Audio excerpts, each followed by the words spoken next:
Well, good afternoon, and thank you all for choosing to grow forward with us here today. I'm Jacki Hart of Consulting by Hart, and I'm honored to be your moderator here for our webinar. First, though, I'd like to thank the leaders across North America who are connected through the Landscape and Nursery Association executives for coming together to create this online event for us all. We've suddenly landed here in a strange place. We're surrounded by media coverage that's both unfamiliar and unsettling. It's a storyline that's surely more fit for a Hollywood blockbuster, and that's bringing shockingly foreign changes to our daily routines and lives. As the stock markets plummet and the reported numbers of COVID cases escalate, we're all left wondering how to move forward as business owners to emerge out from this period of rapid, unprecedented, and unpredictable change, remaining as a viable company, as an employer with a committed team, with a solid client base, with a recognized and desired brand, and the cash flow to get us there. Today, we're joined by a team of leading industry coaches and consultants here to share their wisdom and advice with you. Phil Harwood of GrowTheBench is bringing us his top 3 things he's focusing on, both professionally and personally. Jim Paluch of JP Horizons will walk us through his top 5 pieces of advice to keep you on track in the months ahead. We've got Jeffrey Scott here from Jeffrey Scott Consulting to review his take on managing cash flow and his top tips and economic predictions as we move through COVID-19 and this pandemic. Mark Bradley of LMN, Landscape Management Network, will walk us through his sage advice on preserving cash and top communication strategies through COVID-19. And if these guys leave me a few minutes, I'm going to share some advice on leveraging your strengths and managing stress. We do plan to leave a little bit of time at the end to answer some of your questions, which we'll select from the chat feed. So let's get started. Phil, would you please lead off and introduce yourself? Absolutely. Thank you, Jacki. So the past 3 weeks have been just absolutely brutal. Every day has been full of just digesting all the latest news and information that's coming at us, making all sorts of tough decisions, and just trying to maintain a sense of sanity through it all. Every leader I know has been just faced with a barrage of challenges, and most have responded really well. In fact, according to the Gallup organization, 84% of employees approve of how their employers have responded to the COVID-19 pandemic. So we've rallied together, right? We very quickly established this new normal, right? Remote meetings, social distancing, cleaning protocols, and everything else we've put in place. We've been attacked and we've responded. In fact, many of you have published your responses in writing to reassure your customers and your employees that you're on top of it, right? Many of you have done that. So that's the good news, right? We've in a nutshell, employers have done a great job of handling this crisis. So that's great. But the bad news is that the emotional well-being, the state of our employees' emotional condition has really taken a big hit. Gallup's done some research on this as well. That this is one of the things they do in addition to all the other research they conduct. And their most current research on workplace well-being is pretty sobering. Levels of worry and stress have increased sharply. And so, we've just been hit hard. We've reacted the best we could. Our people are grateful for what we've done, but they're also not necessarily in a great place emotionally. And I think that's a big challenge for us as leaders. Everyone's trying to do the best they can, and everyone's trying to make the best of it, right? We see a lot of people having virtual happy hours, funny memes, TikTok videos and all that. But underneath that, there's this very real current of anxiety, worry, and fear. I've literally had clients in tears last week, just overcome with exhaustion, anxiety, helplessness. And these are leaders. These are people responsible for guiding their organizations. And some of you have felt those emotions as well. It's just easy to become overwhelmed by all of this and the endless checklist of things to do. And we're going to load you up with some more today, unfortunately or fortunately. But it's a lot. It's a lot to deal with on a daily basis. And so that's why I think it's so important to be focused and to be very intentional about how we spend our precious time and energy, right? So we're better equipped to be the leaders we need to be. So the question then becomes, as a leader, what should I be focused on to help my organization through the next several weeks, which are going to be very, very difficult weeks, maybe even more difficult than the initial attack? This to me is the critical question that we need to answer right now. So instead of giving you a whole nother checklist of things to do, what I'd like to do here is share with you some of the things that I'm focused on, with the hope that it'll inspire you to create your own set of focus areas, a leadership plan, if you will. So from a professional standpoint, as a leader, there's 3 areas I'm focused on. First of all, connections. Bringing people together has never been more important. The use of technology to connect people remotely has increased exponentially. Even people that I know with flip phones are now using Zoom. It's pretty impressive.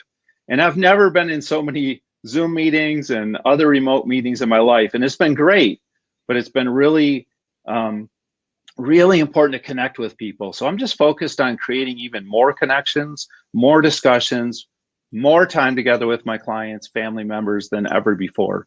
So connecting with people, so important. Second thing, transparency. Clearly stating what we know, what we don't know, and what the plan is. There's so much comfort in knowing that all our cards are on the table, that nobody's holding anything back, and that all the voices are heard. You know, when we're making decisions, our people are much more willing to support the decisions we make if we walk them through our decision-making process, explain the pros and cons, and provide reassurance that everyone's input was considered. That's so important, just to be transparent. The third thing is vulnerability. During times of crisis, we gravitate toward leaders who are not only courageous, but authentic and vulnerable. Being vulnerable requires acknowledging our weaknesses and our fears. I've been reading a great book from Brene Brown called Dare to Lead, and there's a line in there I love. It says, "Courage and fear are not mutually exclusive." Most of us feel brave and afraid at the exact same time. We feel vulnerable. Being in the arena is only possible when we're willing to be vulnerable. So be more connected, more transparent, more vulnerable. That's my 3 focus areas professionally. On a personal perspective, I'm also focused on 3 things. First of all, generosity. I've been blessed professionally and I have the ability to help others, but I need to see what other people are going through. I need to keep my eyes open, be aware of what they're dealing with so I can help them. If I'm inwardly focused, if I'm oblivious and ignorant to what's going on around me, I'm going to miss those opportunities. So I'm just really trying to be more generous. Second thing is prayer. I believe there's power in prayer. There's never a bad time to say a quick prayer for somebody. And you know what? I've never been turned down when I offer to say a prayer for somebody. So I believe in prayer. I'm making more time for that in my life personally. The third thing I think is super important is it's just self-care, right? We have to stay healthy physically, mentally, spiritually. We have to be able to lead people. And if we're drained, we can't do that. So for me, I'm working out every day. I'm reading more than I ever have been for enjoyment. I'm trying to find things that add fulfillment and enjoyment to my daily calendar, or else I'm just going to get drained. If I'm not sharp, I'm not going to be able to be the leader I need to be. So I'm just trying to take care of myself the best I can. And I think that self-care is so important. So that's my leadership plan for the next 30 days. I provided a written summary of this if anybody wants it. And I just really hope that this will be valuable to you as you need to lead your organizations in the next 30 days and even beyond. So thank you, Jackie. I think I saved a couple minutes there for you. I appreciate that, Phil. You know what? This is fabulous advice. And I can tell this is really coming from the heart. And I'm just wondering if I can ask you just a really quick question. Sure.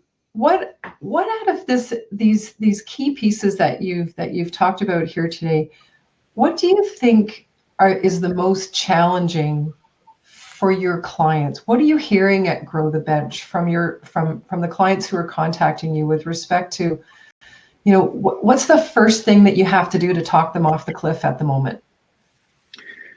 They're just very doubtful of what they need to provide their people. I think some of the associations have done a great job providing, lists of things to do, right? All the safety protocols and all the things that you need to do to keep your people healthy, if you're going to work, not work. Everyone's trying to figure out the essential, non-essential equation in their states.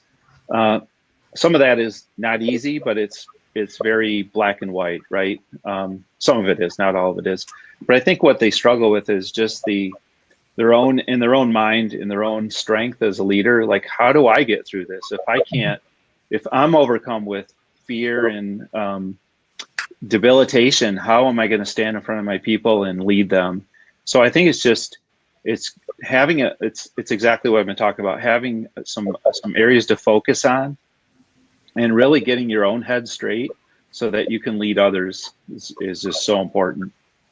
Okay, great. Thank you. And could you give us just 15-second quickie on what's GrowTheBench? GrowTheBench is an online educational platform that Neil Glatt and I created, my business partner, 2 years ago. It's been growing very quickly. We're really excited. We almost have 200 learning modules. So actually, this is a great time to check out growthebench.com. I certainly wasn't going to promote this here, but since you asked, I'll do a quick offer, if you will. So this is a free 30-day offer. Just go to our checkout and enter COVID, and you'll have 30 days free of growthebench.com. Thank you, Jacki. Okay, thanks so much, Phil. And Mr. Paluch, sir? Yes, ma'am. Jim Paluch of JP Horizons, if you would take a moment to just introduce yourself, Jim, please, and share with us what your top 5 pieces of advice are to help keep your clients and yourself, everyone here on track. Well, first of all, Jacki, thank you, and Carrie and the associations. We all know how important the associations are, but I think in a real time like this, they become even that much more important. We're glad for them. So thanks. And Phil, I was just taking notes and wishing you'd talk for the rest of the hour. Thank you so much. Just on that. I'm Jim Paluch, president of JP Horizons. We've been around for over 3 decades, helping the landscape professionals and all those businesses associated with the landscape professionals. And I'm biased, but I guarantee you, I believe it's the greatest profession in the world because of the importance. And maybe we'll talk about that in a few minutes. Years ago, there was a book that I was lucky enough to write and get through called 5 Important Things, and I thought, well, maybe it would be good just to touch on those 5 important things a little bit as it relates to the challenges that we're going through right now.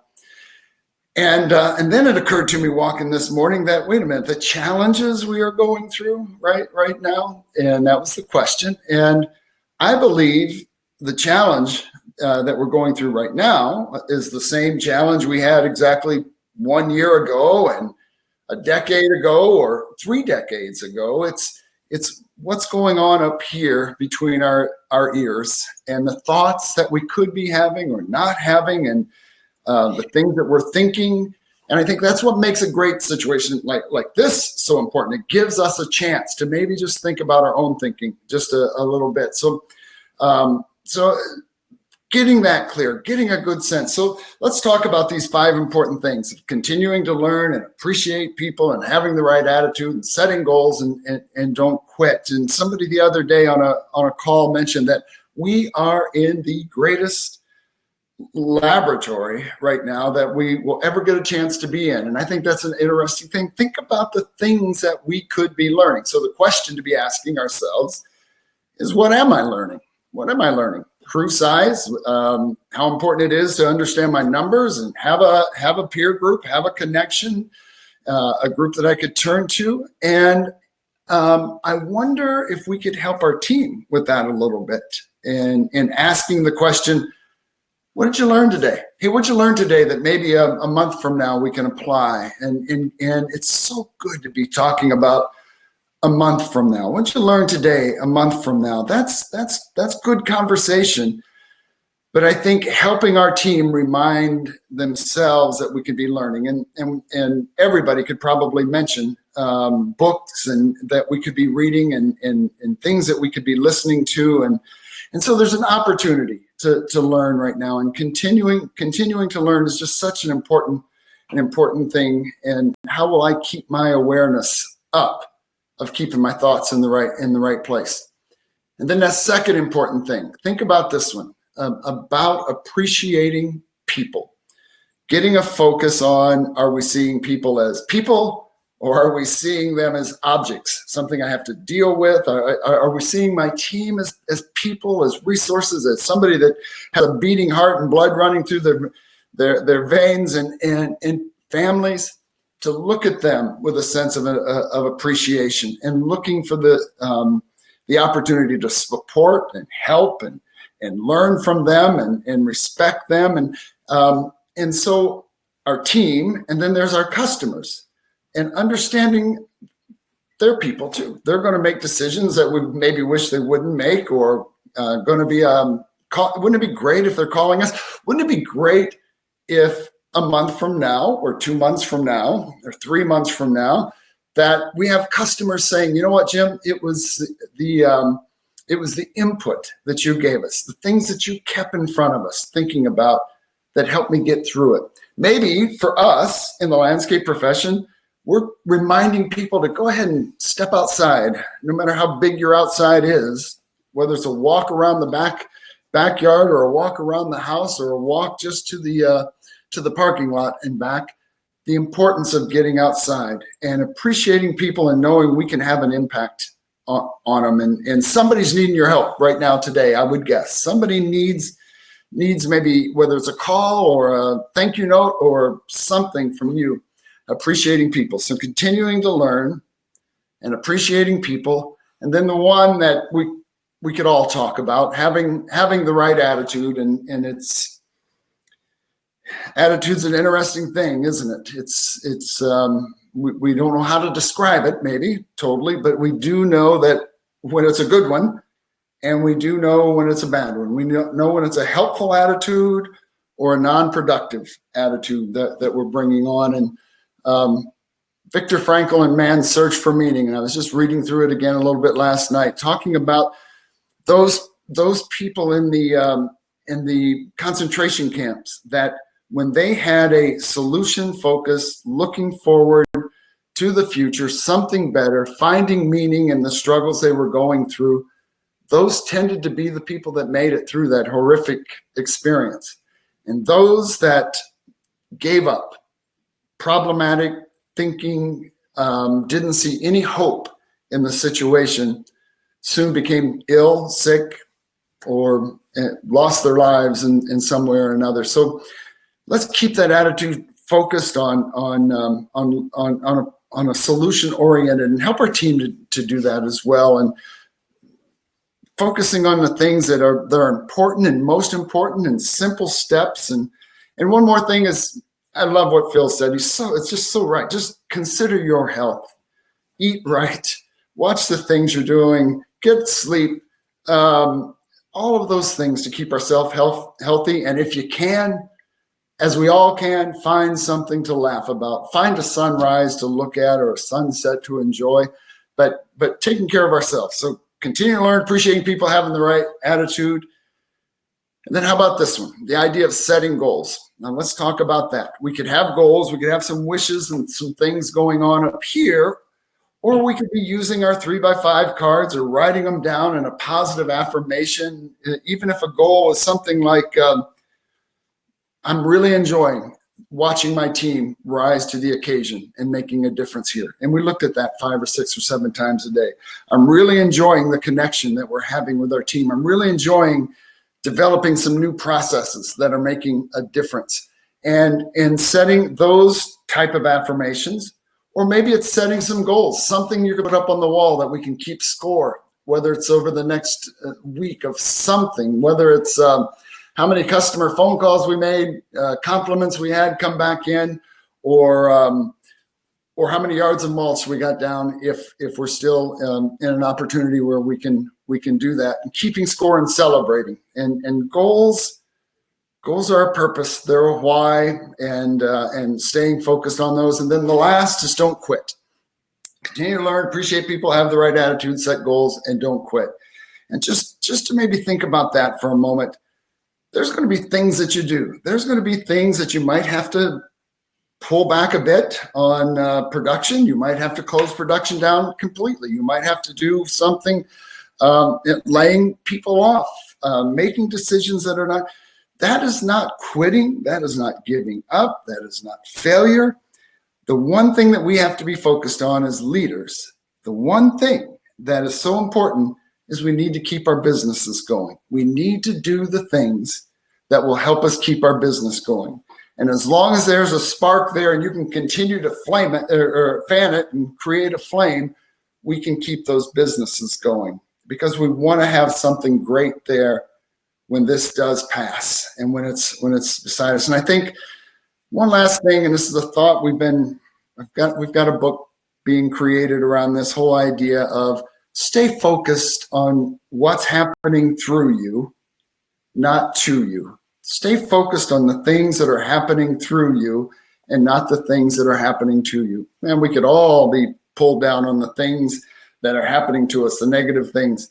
But if we can focus, and it means sometimes taking our attention off of ourselves or poor us and focusing it on people or those that we can have an impact on, that's an important thing. And I'm excited for every one of us in this profession, because there's going to be great things, a whole new normal that's going to come. Don't quit. So continue to learn, appreciate people, have the right attitude, set goals, and don't quit. And with that, I'm not going to quit here, Jacki, but I might slow down and come up for air and let you have it back. Jim, your energy is infectious. And I think at this point in time, to have you just bring that wonderful, vibrant, positive place to depart from is so crucial. And I love that, paying attention to things that are happening through you as opposed to you, because I think we're all, looking at what our states or provinces have said we can and can't do, or where we can and can't go, or how we can and can't move around in our own communities and our own, front yards and backyards. And I think and all the media that we're watching and social media, it can become just so overwhelming. And it has for so many people in the last couple of weeks, myself included. I kind of hit the wall there a couple weekends ago, and I just had to unplug, and I just had to step back and say, okay, I have to think about this and get that mindset, exactly what you're talking about. So I'm so grateful, Jim, for that advice. I think that's so appropriate. And at the same time, that don't quit part is a fabulous segue to Jeffrey Scott. And Jeffrey Scott is up next, and Jeffrey is going to talk to us about managing cash flow first and foremost, and his top tips and his economic predictions of where we're going to land out of all this. So Jeffrey, we're all ears. Take it away. Thank you so much, Jacki. And I want to just shout out to first responders, nurses, and doctors on the front line.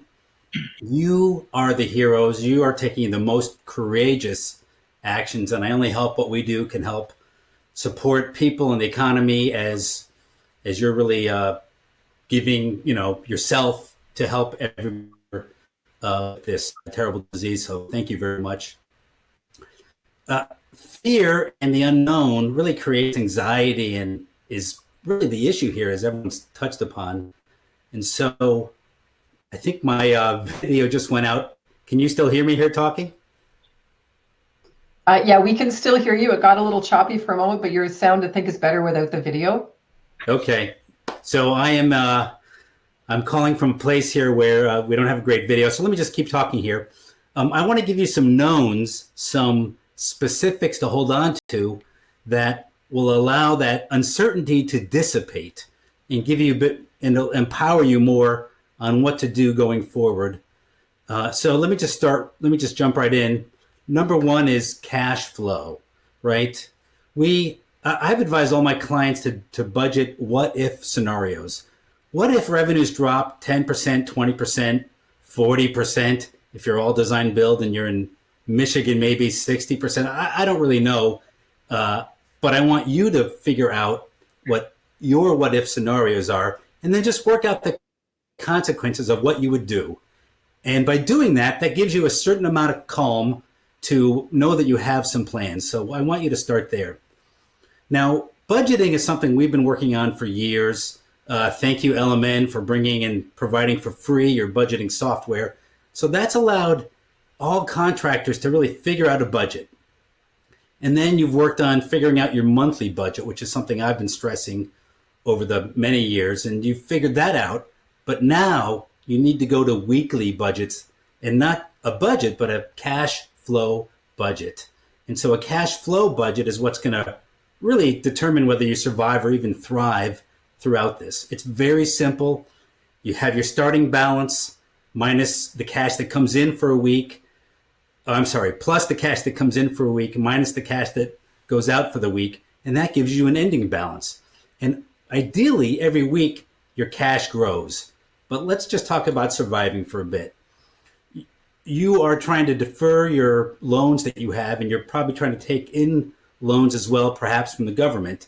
And so a survival weekly cash flow budget says, after all the cash that's come in and all the cash that's gone out, and after deferring my loans, and after taking on outside government support, am I cash flow positive? As long as you're cash flow positive or neutral, you're surviving. Now, you might also actually be dropping week by week, but as long as you don't run out of cash, then you're in survival mode. But that's a good thing with the deferrals that are happening and the government support. Where you actually want to be is in cash flow thriving mode. And thriving mode is where you're actually paying your loans on time. You don't need outside loans. And the cash from the business itself is growing positively each week. That's when you're thriving. So what I want you to do in 2020, this year, is to learn how to really manage a weekly cash flow. I would set up a 13-week projection on where you think your cash flow is going, and if it's going negative, when it goes negative. And by doing that, it's going to allow you to sleep better at night and to manage your cash flow and therefore your survival through this crisis. And then as we get through this crisis, you can use these same tools to make sure that your cash flow is growing and that you're actually thriving in business. So learn how to survive through cash flow management, and then learn how to thrive as we get out of this. 2020 is really the year for cash flow management. I want to talk about the news briefly. There's a lot of bad news out there, right? Your employees, if they're not hearing from you, they're hearing from Facebook, New York Times, radio, and sometimes they're hearing facts, sometimes they're hearing hype, right? The news do a lot of hype to sell newspapers. And so I want you to be a powerful radio station in your employees' lives. I don't want you to go radio silence. Beep, where all they hear is the beep. And so they turn to Facebook and they turn to the radio. I want them to hear from you every day, every week, where you're giving them reassurance, facts, figures. Here's what we're doing today. Here's where we're going tomorrow, next week. Be the positive radio station in your employees' lives, and that will help them be calmer and make their way through this. Now, I want to help you with the news. Let's put on our big boy pants, our big girl pants. There is bad news coming out, right? The jobless claims, it was huge what came out last week, the biggest we've ever seen. And yet the stock market actually climbed when that happened. I think what happened was the news was so bad from unemployment claims that the market thinks, all right, that's the worst of it. We're past the worst of it. So these jobless will keep the bad news in the newspaper. And then also the GDP in the second quarter the news is going to say that it's terrible. They might even say, oh, we've hit depressionary times. You're going to see headlines that big in the newspapers, but it's to be expected, right? We're shutting down the economy temporarily in many places. The economy is going to drop. It's to be expected. I want you to be inoculated and prepared for that, because I also believe that the economy is going to jump right back up. If the virus hits its peak in April or even May, I think the kind of recession we're going to have is what they call a V recession. So it drops down steeply, but then in the next 12 months, it jumps up just as steeply. And so that's my prediction. I'm putting my own money to that. So I'm putting my money where my mouth is. The Fed has learned a huge amount from the 2008 recession, and many of the people that were working back then are still in the Fed now. And so they learned in 2008 that they were too slow and they did too little. So now they're going quick and they're throwing everything at it. And so that's really a plus for us. And that's why I think this that we're going to be in now won't be terrible. That is, the newspapers will say. In 2008, the recession, the global economy dropped 0.5%. In the US, it was more, but 0.5% in 2008. I think this time around, it might drop 2% globally and probably more in the US. So I think that's good news, because I think we're going to be able to recover from that. And in a year later, we're really going to be right back up. Based on current information, that is definitely my prediction and my best guess. And so what does that mean for you? It means really what everyone said before, Jim and everyone before, that this is really an opportunity, a time for opportunities. First off, I think it's a time to sweep out bad habits.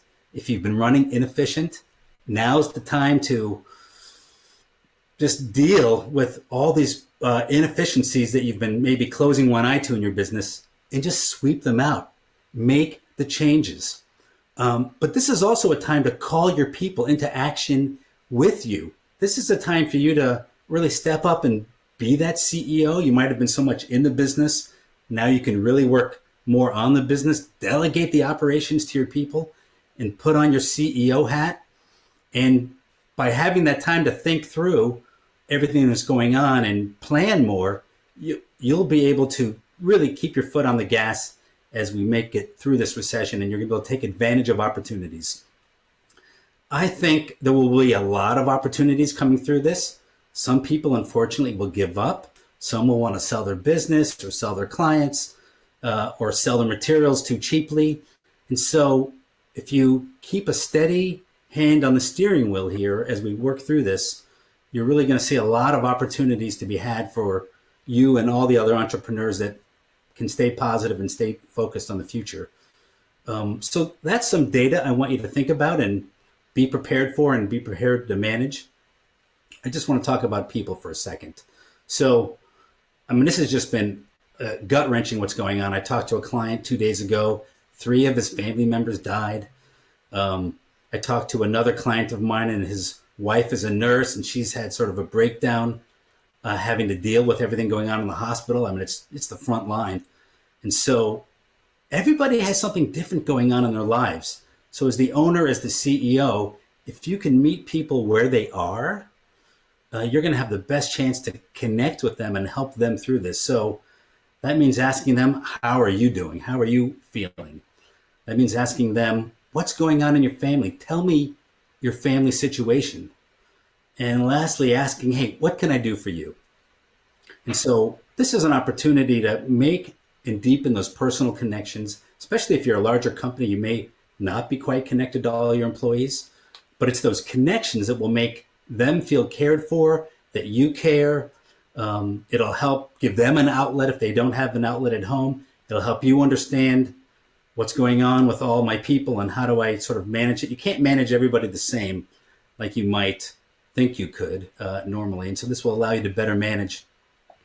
I think you'll be remembered by the character you display during this crisis, by the compassion you show, and by the generosity that you give others. And so I want to leave with those final 3 points. I wish everybody Godspeed and good luck through this. Jeffrey, thank you so much. That's, it's wonderful advice. And I love the empathy part at the very end. And the 13-week cash flow budget is absolutely crucial at this point in time. But Jeffrey, as one of North America's top numbers guys, like, you just have a fabulous reputation across this industry as the guy who helps people really, really turn their businesses around and make money. I'm going to ask you about deals. I just want to ask you a quick question about all the deals that are already starting to show up and probably will continue to show up. If, there's some businesses who may have to give up some equipment. there may end up being more and more used equipment on the market. Certainly, I've already seen some of the truck dealers and truck manufacturers offering, buy now and no payments for 4 months or 6 months. So I'm wondering if you could just make a 1-minute comment on your advice to the landscape contractors in particular who are here today with us about what do they do when the deals start to come their way? Oh, what a great question. I have not had that one yet. So now there's Canada, there's the US, right? I'm sure Canada's going to come with a program similar to the US. If you can get the SBA loans, the PP loans from the US, you have to use that money on your employees, but you may end up, if you're not shut down, with excess cash at the end of the year for the second half. I mean, I have surveyed all my clients. Some are dropping a lot, some are dropping a little, some are staying the same. Some are actually going to grow this year. Mm-hmm. So, it's all depends on where they're located, right? And the niche they're in. If you're on an upward tick or a good tick, you can take more risk if you have a strong balance sheet. If you're on a downward trend and you have a weak balance sheet, it's cash flow all the way, and you'll have to not chase the shiny object and hope that deal will show up later. I think deals, sure, there's some things that are very cheap now, but I think overall, if you make smart decisions as you go without chasing the shiny object, you're going to be best off in this economy. Okay, great. Jeffrey, thank you so much. Great advice as always. Thank you. And so, Mark Bradley from LMN, your reputation precedes you, my friend. But I know you're going to walk us through some sage advice on preserving cash and some real top communication strategies to guide people on what they should be doing, and probably some other wonderful ideas off the top of your head. So, Mark Bradley of LMN. Yeah, thanks, Jackie. Tough to follow all that great advice from the guys there. So I'll keep it fairly short here and leave some time for you as well, because I look forward to hearing what you have to share. I think we've touched on it a little bit on this call, but really coming up with a plan that I guess gives you some peace of mind in running the business and allows you to sleep at night. I mean, it is super stressful, and to imagine something like this, I just don't think any of us really had a contingency plan for shutting down our businesses altogether. Of course, recessions have come and gone and certainly impacted our companies greatly before, but there was never a scenario where you were just going to stop working. And that is the scenario for some people, and certainly we're working with lots of customers at LMN who have found themselves in that position already. So what do you do? Jeffrey's advice on taking a monthly cash flow down to a weekly level is fantastic advice. I think we do have to look at our businesses on that level, because we've already started to hear a lot of concerns from customers as far as their customers canceling contracts, canceling work. A lot of big commercial accounts are even calling to warn contractors that they may not be able to pay on the usual terms. That's a pretty scary call to get as a contractor if you've been working for large tenanted buildings, and a lot of these people aren't paying their rent, and the landlords are being affected, and that's already starting to be a common conversation, and we're just getting into this. So as time goes on, I think unfortunately these types of conversations will need to be had, and then I think having a budget and having a plan allows you to have those conversations in a little bit more careful way with your customers, because I think, as everybody sort of said on the call so far, who you are and how you deal with your customers during times like this is really, I think, what will solidify your relationships moving forward. And this won't last forever.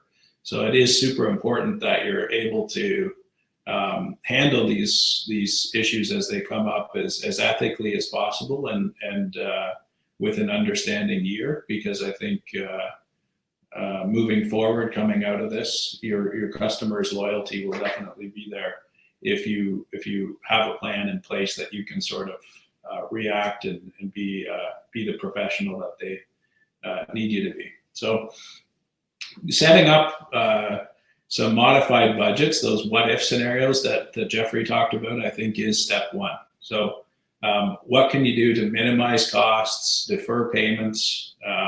I think working with suppliers, working with your banks and financial institutions, anybody that you might have equipment leased with, and creating some alternate plans as soon as possible makes complete sense. Even if it seems like you're going to be stable for the next 6 months and you think your income is solid, I would still try to defer any payments possible, even right down to personal payments, mortgages, anything that you might have, in case this runs out a little longer than we'd like to see it. I don't think anybody has that crystal ball right now. And I think taking the time and really putting a worst case scenario plan in place is important. It will allow us to be a little more relaxed in the way we run the business in the meantime and allow us to sleep at night. But also I think it will really allow us to make decisions quickly when they need to be made, as opposed to waiting too long.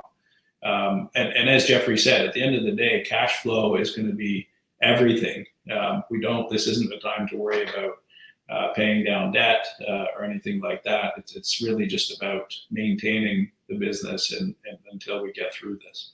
So adjustments to sales, you got to consider the worst. And then adjustments to expenses. How can we minimize our equipment expenses? How are we going to adjust labor? Inevitably, that's got to happen if we're not working. And any other expenses that we have, how can we put those on hold and minimize the money that's going out each week? And I think waiting too long is going to be a common mistake that businesses who do not have a budget will make, because they're just not sure where to start and they can't see what that outcome is going to look like in black and white without having a budget. So that's step one. This concept of communication, everybody's kind of talked about that, and I might be repeating a few things that have been said here, but communicating with suppliers and really understanding what their plans are and how they plan to run business. Not trying to take advantage of them in times like this as well. I think, somebody mentioned the concept of deals. We want to be as fair to our suppliers as possible and make sure that we share our plan and find out what their plan is to continue to run throughout this. And a lot of that has to be based around efficiencies. How are we going to work with our suppliers to continue to do what we do where possible? In the most efficient way, given that there's going to be a new way of doing business.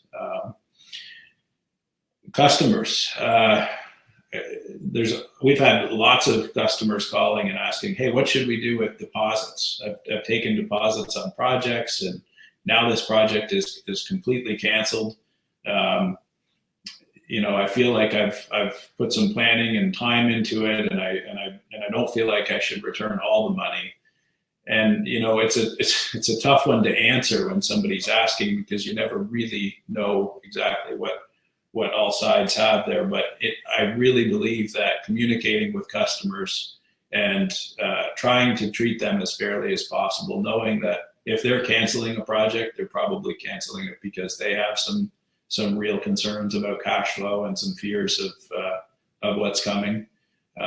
So I think trying to do the right thing in every scenario is definitely most important there as well. The other big one I see is staff. A lot of our employees are not high-paid employees in this industry. Let's be honest. It's not a high-paying industry, and often our employees in the landscape industry have worked really hard to save money to get a deposit on a house and other personal expenses, tend to take up a big percentage of their income, more so than in a lot of other industries. So if they're affected and if their hours are cut or they're laid off or temporarily laid off as a result of work stoppages during the shutdown in different areas, I think as owners, it's really important to help them out with budgeting. Again, they may not have a personal budget, might not be something they've really sat down and done before. And I think it's something that as business owners, we should put the effort into helping them create a financial plan for the coming months, so that they have a cash flow forecast, just like what Jeffrey described. A weekly cash flow on a personal note would bring a lot of value to our staff. And I think in doing that, they understand more about what the business is going through, and they understand the decisions you're making, and you're helping them make better decisions as well. I think, on the note of stress, financial stress right now is definitely, I think, second to the risk of COVID and the reality of the devastation and the number of deaths that have occurred. But following the curve flattening and the disease or virus getting under control, I think what we're going to see is a lot of financial stress. It's probably going to take precedent at some point. So we do need to help our staff make those plans, just as we are for ourselves and our businesses. And I think that's going to really go a long way to buying some loyalty long term there and some understanding through the process. Because I think the last thing we need to do is alienate our employees and cause problems there during these tough times. And on that note, I think as we work with our staff, what we need to explain is, moving forward, the number one thing that we all need to focus on is efficiency and a new way of doing things. And that's going to involve an incredible amount of change. And we all know that probably one of the most difficult things to deal with in business is change. And as entrepreneurs, we tend to almost embrace it. But a lot of employees don't. And I think getting your team to open up to the mindset of doing things differently is a lot easier when you explain why. And again, I think referring to the budget and explaining to them that it's going to require a very different mindset to get the work done in these conditions. I mean, most companies are going to be, probably renting trucks or buying trucks so that they can continue to work with crews of one. That in itself, huge impact on expense. There's all kinds of things that are going to have to happen, but I think working with your teams to develop those plans, not just kind of creating a policy or a procedure and rolling it out. I think actually sitting down and using Zoom and different products to meet online with your staff and talk about how to drive the costs down to continue to get the work done, and modify the way the work is being done, and then share that information with customers and make sure that everybody understands that things are going to carry on, they're going to be different, and that you're going to do your best to make it work for everybody involved. And I think that just requires a ton of communication. Awesome. Mark, that's fabulous. And I just, speaking about communication, I'm just looking at the feed here, and Samantha Blanchard's asked a question, which I think might be suitable to ask, you just to chime in on, because you're talking about, I completely agree with you. You need to be really clear with your staff as to what's going on. Samantha's question is transparency. Is it possible to be too transparent? I've had some of my team get pretty testy when the plan we laid out 2 hours ago is now toast, and we've had to move on to another plan. I also feel like having them involved deep in the trenches was an added layer of stress for them. Can you just make a really brief comment, Mark, about, what your thoughts are on where that line is. I think you may have already answered it with respect to engaging them with what the plan is going forward, and then they're less likely to be testy when the government says, no, no, no, you can't do that anymore. Now you have to do this. But do you want to just comment on that?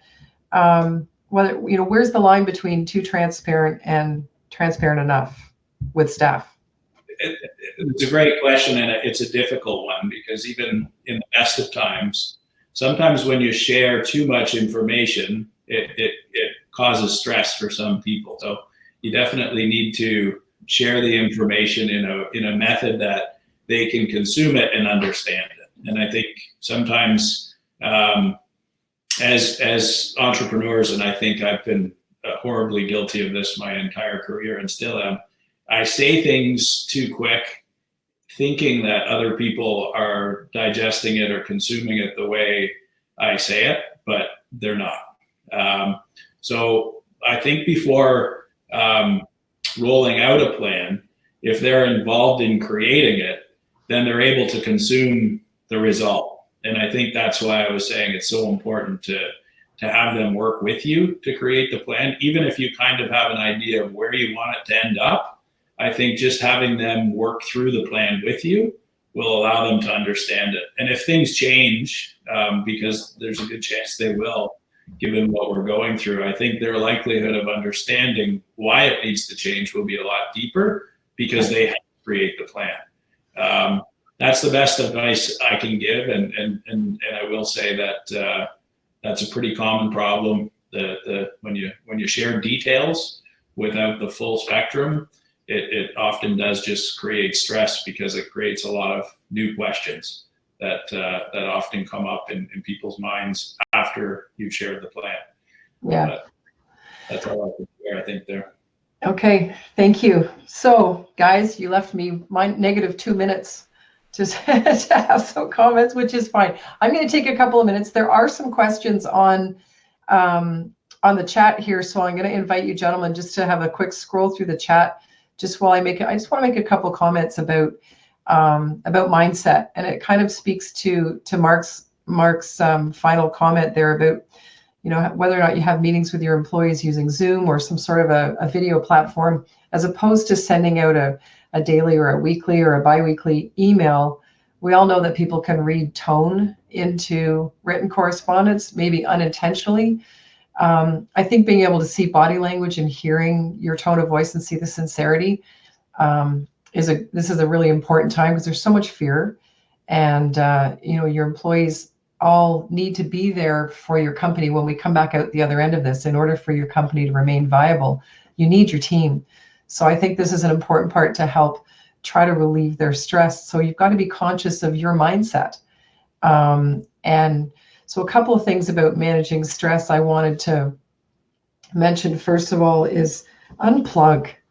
Like, give yourself the permission to take a day or a day and a half, if you haven't already in the last 2 weeks, and just unplug. Like, shut off your devices and read a book, play with your kids, go outside, break the lawn, just unplug from technology and from the news and from being bombarded with all of this weird stuff that we're unaccustomed to and that's unpredictable and unprecedented. So just try to really give yourself the permission to be present and to just stop the noise long enough to just recenter yourself and kind of get your equilibrium back. And when I think about communication and coming up with a plan, whether it's a cash flow plan, a budget, or coming up with the top things that you want to be focusing on, like Phil spoke about, or the top 5 things that you want to make sure you watch your attitude and don't quit and follow those great key points that Jim made. I always think of it when there's change, because we don't adapt to change very quickly. So I always think of it this way. If you think of what, so what, and now what? So if you think about this in the context of communicating a plan with your employees, which, if you've done that in the last 2 weeks, it's probably changed 5 times since we started this 2 or 3 weeks ago. But if you think of what has happened, so let's say the government in your jurisdiction has said, landscape maintenance is non-essential, you guys can't work. Okay, so now we all know what's happened. And then the next question is, So what does that mean to me?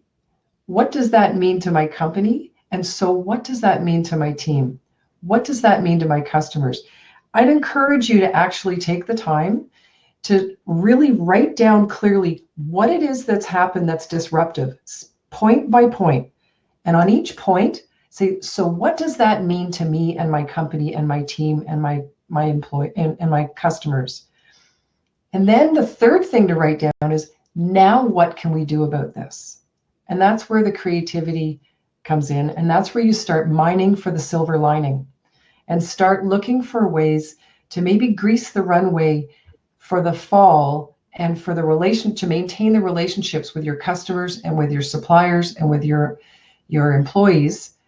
And you might not be able to do much right now. And for most of us who are career hardwired to go hard because it's spring. And for many of you, there's no snow. And those of you in Florida and California are probably laughing, but I read somebody in Nevada here has got lots of snow. So you get what I mean. So come spring, we are career hardwired to go hard and to go fast and to make money. And now most of our jurisdictions with our governments and cities are saying, no, you can't do anything. So now what are you going to do about that? As Jeffrey said, look at your cash flow, look at your budget. Mark talked about looking at budgets. He and I were on a call with about 30 business owners on Saturday morning live, and we were talking about a green budget, an amber budget, and a red budget. And just think about what's happened every day, every week. When something new comes along that impacts your business, make the time to just get really clear about what that is, and then focus on what you can control, what you can influence, and don't look at the things you can't control. Okay? That's my 2 cents worth to help you think about getting out of the headspace of judging this as impossible, unmanageable, and move yourself into the mindset of accepting that it is what it is. We are all in this together in North America, and it's time for everyone just to keep growing forward through this crisis. So what I'd like to do is just circle back around through each of you. And if there hasn't been a question on the chat that has caught your eye or a comment that you'd like to address, then I'm going to ask you if you would just please comment on what's the number one question you're getting from your coaching and consulting clients or your business clients relative to the rapid, unprecedented change we're navigating our way through. Phil, can I start with you, please? Yeah, absolutely. So the big question I get constantly, and there's some chatter on the chat about this as well, is this question about essential versus non-essential, right? Can we work? Can't we work? And there's so many different aspects to it. There's not a lot of black and white here. There's a lot of information about this, right? Coming from the CDC, coming from the Homeland Security statements, coming from executive orders, from our local and state officials. So we have all this stuff to deal with, but it's really a question. It's not, am I essential or non-essential? I've never heard that question in my 35 years of being in the landscape world, right? Obviously, we're all essential. Let's face it. It's really a question of who's essential and who needs to be working and who doesn't need to be working right now, because we know that the best course of action right now is to stay home. That's the directive. That's what the experts are telling us, right? Unless you believe something else, that's the best move, is keep everyone home to the best of our ability. So we can do that with our office staffs and our sales teams, our management team. Everyone's working remotely now. So the big question about essential, non-essential is really in the field. And I think we just need to be not judgmental of people who are going to work, because there are lots of legitimate reasons to work. There are a lot of essential properties that need to be maintained. And certainly there are non-essential properties that don't need to be maintained. So I think we need to be nuanced about this, and we need to be really smart about how we apply our thinking to this question. And we also just need to follow what we know is right, and to the right decision for us. Sometimes that decision is just right in front of your, and that's the question, that's the phone call I get, right? The owner who already knows what they want to do, they just want to run it by me. And it's 30 seconds into the call and they know what the answer, they already knew what the answer was. They just needed some reassurance that they were okay to make that decision. So there's no right or wrong here. We have to live with our decisions that we make, but we need to be I think there's a lot of opportunity to work within the space that we have, even if we can't do field work on our property. So that's my 2 cents. Okay. Thanks, Phil. Jim, let me turn it over to you. Look, first of all, great job, everybody. Tremendous. Just worth the price of admission today. So that was great. 2 quick questions. One I liked was, what is the best message to give to our customers? And I thought that's a great one. I think it's go outside and maybe go to all the contractors, everybody that's on visiting with us today. Go to comealiveoutside.com. There's wonderful tips and things and ideas that we could pass along to customers, as well as maybe pick up ourselves for our family. So comealiveoutside.com, and it's active all across North America. Great organization. And the other one, if I could, is I like this one. How about those people that are hard to appreciate? So one of them was appreciate people, and then somebody was astute enough to say, yeah, well, how about the hard ones that are hard to appreciate? And when I saw that come up, I thought Abraham Lincoln said something like, I don't like that person. I need to get to know him better. Now think about that. I don't like that person. I need to get them to know him better. So that's what we do with the people that are maybe hard to appreciate. Let's just get to know them better. Let's find out what's on their minds, what's on their hearts. Let's ask questions. Let's find out how we can support them. Let's find out how we can tap into the strengths that they have. And let's just know that they're very important. They're very, very important. All of us right now are very important. We need to tap into everyone. And so for the person that's hard to appreciate, let's just get to know them better. Okay. Great advice, as always, Jim. Thank you. Jeffrey, Thank you. Can we there's your video. Okay, good. What about, was there any questions there on the feed or anything that you'd like to, in particular, to just as a parting comment here? Yeah, thank you. A couple of comments. By the way, Jay, certainly we're prescient with Come Alive Outside, huh? Its time has come. Mm-hmm. So good job there. If you can still hear me. Yep, we can hear you fine. Just your video's off. You're clearer when your video's off. General Stanley McChrystal talks about wartime rhythm, and I'm in complete agreement with him.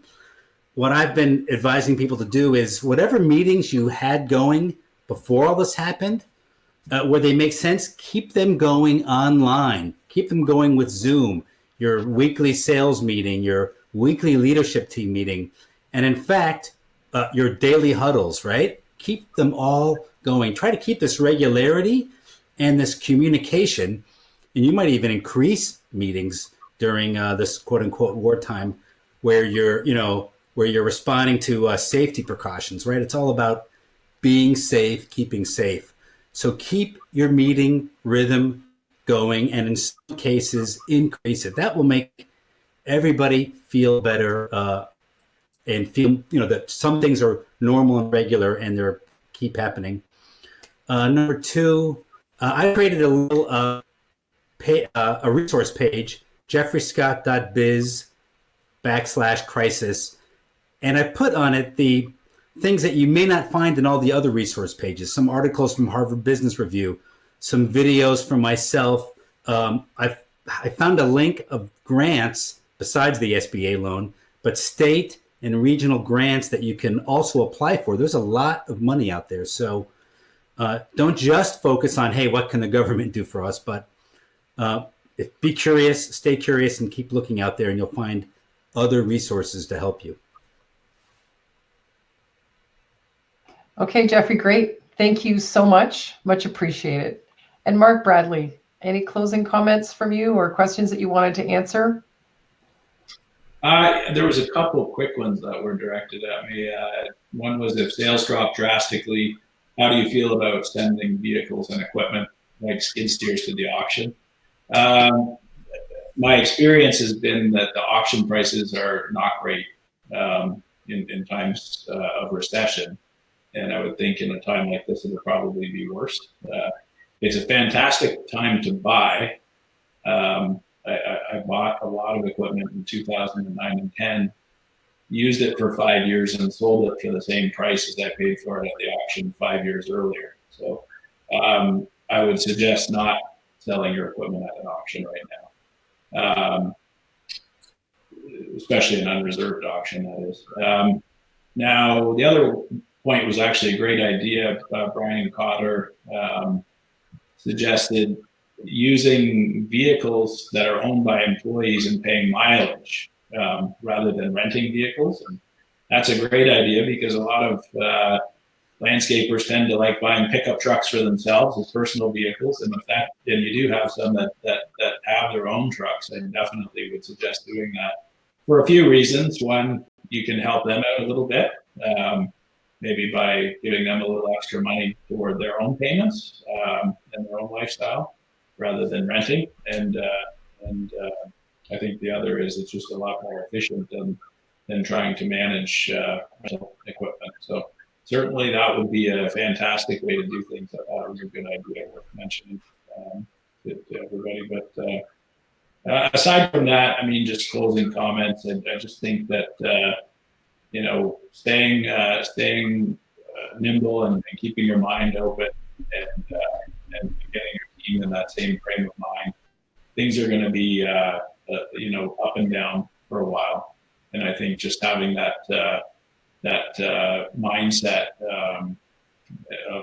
of growth is going to be probably the key thing, because a lot of things are going to change. We're going to learn a lot, and ideally, if we handle ourselves properly, we'll just get better and better through these tough times. I think we all know that in times of difficulty, we usually push a little harder, learn a little bit more, and come out for the better on the other end. And I think that's the only mindset that we can have right now, facing what we're facing. And because so many things are outside of our control, I think that's all we can do. Yeah, great words of wisdom. Great words of wisdom from all four of you. Thank you so much, and thank you to everyone for being here this afternoon.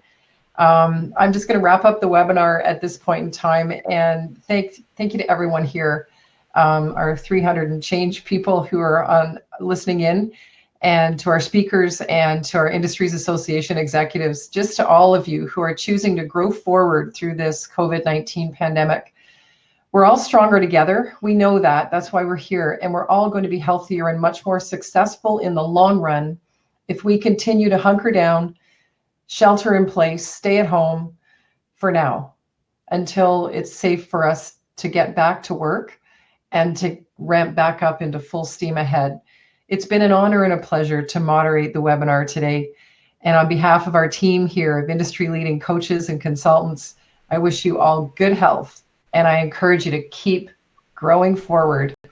Onwards, everyone. We're going to make it through this just fine. You watch. Take care and be well. Thank you. Bye, everybody.